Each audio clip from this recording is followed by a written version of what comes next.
Before we go on to talk about the competent child, I hope you've had the chance to think deeper about your image of the child, and that you'll continue to revisit it. These two topics, along with the others that we'll explore, are interwoven in many ways, and this process of reflection gives us the space to examine and understand those ways more clearly.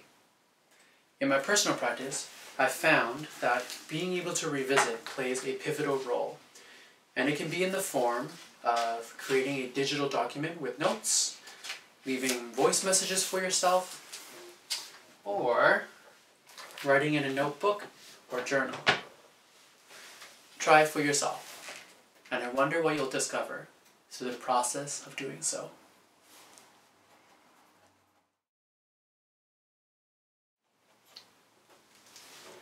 Franklin could count by twos and tie his shoes.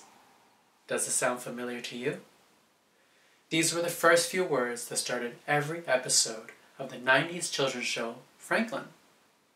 It conveyed a message about Franklin to the viewers, a message that sought to teach them about positive behaviors around relationships, responsibility, and really most aspects of life in the early years. This message was that Franklin was a competent turtle.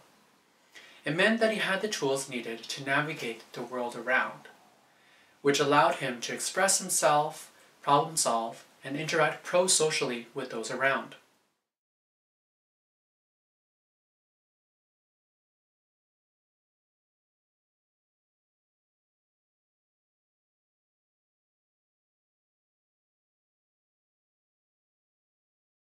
Now, let's shift our focus from Franklin to the children in our lives. With the image and understanding that we have of them, what would be the first few words that we'd use to describe them? And what message would it convey? When we think of this message, I want to challenge us to think about it not so much as being a claim about the children, rather a framework that supports us to understand and nurture them.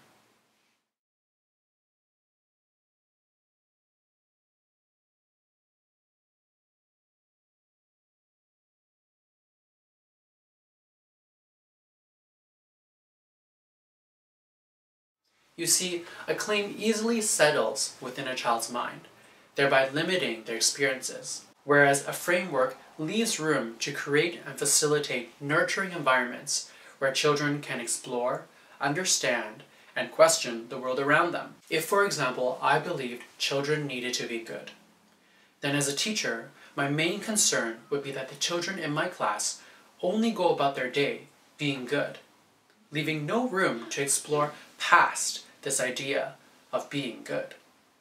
This is where the concept of the competent child comes in.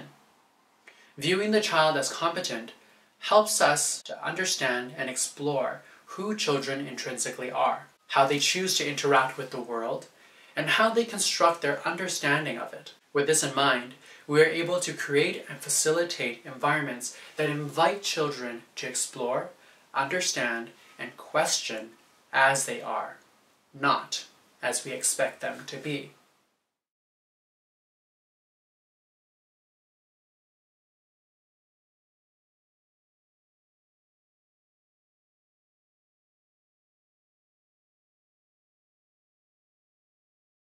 Let's think about this in the context of a puzzle. The hope is not for the child to complete the puzzle and have a finished product.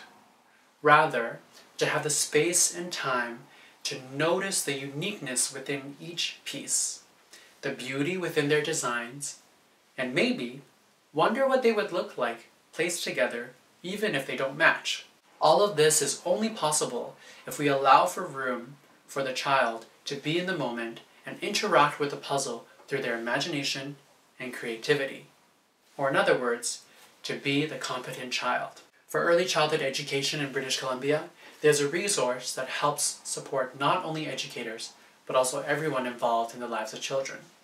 And that is the BC Early Learning Framework. This is an older copy that I used while I was in school, but I'll leave the link below to the most updated version that can be viewed online for free. I encourage us to take some time to look through the BC Early Learning Framework. Explore what the concept of the competent child looks like through its lens. And I hope you'll share some of your thoughts as we continue this journey to watch, think, be.